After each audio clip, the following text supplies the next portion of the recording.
Good afternoon and welcome back friends. Stock education channel में आप सभी का बहुत बहुत स्वागत है। बुलिश और बियरिश कैंडल्स की स्ट्रेंथ को समझने के बाद में चलिए अब हम वॉल्यूम एनालिसिस का एक एग्जांपल देख लेते हैं और वॉल्यूम एनालिसिस को कैंडल बाय कैंडल समझने की कोशिश करते हैं। तो चलिए वीडियो को शुरू करते हैं। तो चलिए अब हम देख लेते हैं इन कैंडलस्टिक्स को आप चार्ट के ऊपर किस तरीके से रीड करोगे। तो यहाँ पर मैंने एक चार्ट का स्क्रीनशॉट आपके साथ में शेयर किया। अपर साइड पे आपको कैंडलस्टिक नजर आ रहे होंगे और लोअर साइड पर आपको ये जो बार्स नजर आ रहे हैं ये है वॉल्यूम बार्स। तो शुरुआत हम इस कैंडल से करते हैं। चार्ट पर अगर आप देखोगे तो ये बिग बुलिश कैंडलस्टिक्स है और इसका अगर आप वॉल्यूम देखोगे तो ये भी सबसे ज्यादा वॉल्यूम है। तो यहाँ पर जो प्राइस का मूवमेंट हुआ है वो वॉल्यूम सपोर्टेड मूवमेंट हुआ है। उसके बाद में आप इस वाली कैंडलस्टिक्स को देखिए, इसका जो वॉल्यूम है प्रीवियस कैंडलस्टिक्स के कंपैरिजन में वॉल्यूम सिग्निफिकेंट है, मींस ये भी रियल वॉल्यूम है। उसके बाद में आप इस वाली कैंडलस्टिक का वॉल्यूम देखोगे तो यहाँ पर आप देख सकते हो कि ये स्मॉल कैंडलस्टिक्स है और उसके साथ में यहाँ पर वॉल्यूम भी स्मॉल है, मींस यहाँ पर सेलर्स स्टॉक को सेल करने में इंटरेस्टेड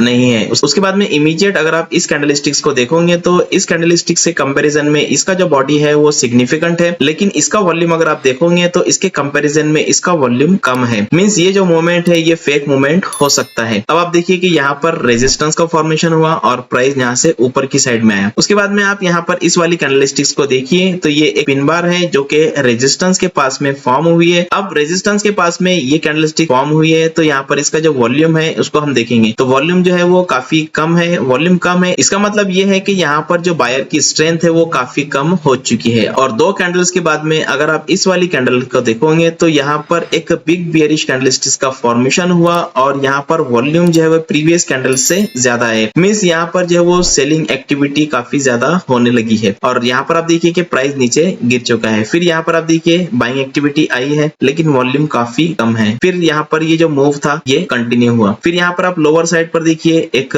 पिन बार का फॉर्मेशन हुआ। अगेन यहाँ पर आप देखोगे अगर तो बायर्स ने यहाँ पे प्राइस को ऊपर ले जाने की कोशिश की है, लेकिन यहाँ पर भी आप देखोगे तो वॉल्यूम काफी कम है। फिर आप इमीडिएट अगर तीन कैंडलस्टिक्स को देखोगे तो लो वॉल्यूम के साथ में यहाँ पे प्राइस ऊपर की साइड में जा रहा है और यहाँ पर इस वाली कैंडलस्टिक्स को अगर आप देखोगे तो वॉल्यूम थोड़ा सा यहाँ पे ज्यादा है। फिर से प्राइस ऊपर गया, फिर से यहाँ पर वॉल्यूम ड्रॉप हुआ और फाइनली यहाँ पर जो है प्राइस नीचे की साइड में आया। कहने का मतलब ये है कि आपको कैंडलस्टिक्स की बॉडी और वी के जरिए से ये पता करना है कि प्राइस यहाँ से ऊपर की साइड में जा सकता है या फिर नीचे की साइड में जा सकता है। आपको सपोर्ट और रेजिस्टेंस के पास में प्राइस आने के बाद में कैंडलस्टिक्स और वॉल्यूम को देखना है। अगर दोनों ही नॉर्मल कंडीशंस होती है तो आप वहां पर अपने ट्रेडिंग डिसीजन को काफी आसानी से ले सकते हो। उम्मीद करूंगा कि आपको वीडियो पसंद आया होगा। वीडियो पसंद आए तो लाइक कीजिए और अपने दोस्तों के साथ में शेयर कीजिए। Thank you so much. Candlestick bullishness bearishness को समझने के बाद में अब आप चाहते हो कि किसी स्टॉक को बाय किया जाए तो इसके लिए आपके पास में चाहिए एक ट्रेडिंग और डीमैट अकाउंट। डिस्क्रिप्शन में लिंक दिया हुआ है, लिंक पर क्लिक करके अपना ट्रेडिंग और डीमैट अकाउंट एंजल वन में ओपन कर लीजिए। अकाउंट ओपन करने के बाद में आपको एंजल वन मोबाइल एप्लीकेशन को ओपन करना है। एप्लीकेशन ओपन करने के बाद में आपको राइट टॉप कॉर्नर पे स्टॉक का नाम सर्च करना है। स्टॉक का नाम सर्च करने के बाद में आप स्टॉक एनएसी सेलेक्ट कर लीजिए। स्टॉक एनएसी सेलेक्ट करने के बाद में अगर आप वॉल्यूम एनालिसिस मोबाइल एप्लीकेशन पर करना चाहते हो तो सिंपली चार्ट पर क्लिक कीजिए। चार्ट पर क्लिक करने के बाद में आपके सामने कुछ इस तरीके का चार्ट ओपन होगा। तो आपको यहाँ पर वॉल्यूम भी देखने को मिल जाता है, तो सिंपली आप यहाँ पर वॉल्यूम को लगा लीजिए। वॉल्यूम लगाने के बाद में आप लोअर साइड पे देख सकते हो कि वॉल्यूम यहाँ पर लग चुका है। अब आप यहाँ पर वॉल्यूम एनालिसिस करते हुए चार्ट की स्टडी कर सकते हो। अगर आपको स्टॉक को बाय करना है तो चार्ट पर ही आपको बाय का बटन मिल जाता है, तो सिंपली बाय पर क्लिक कीजिए। बाय पर क्लिक करने के बाद में आपके सामने कुछ इस तरीके का विंडो ओपन होगा। तो आप यहाँ पर डिलीवरी सिलेक्ट कीजिए, नंबर ऑफ क्वांटिटी डालिए, डिजायर्ड प्राइस डालिए और सिंपली इस बाय पर क्लिक करके अपने ऑर्डर को कंफर्म कर दीजिए। तो इस तरह से आप वॉल्यूम एनालिसिस करते हुए डायरेक्टली चार्ट के थ्रू भी स्टॉक को बाय या सेल कर सकते हो। Thank you so much.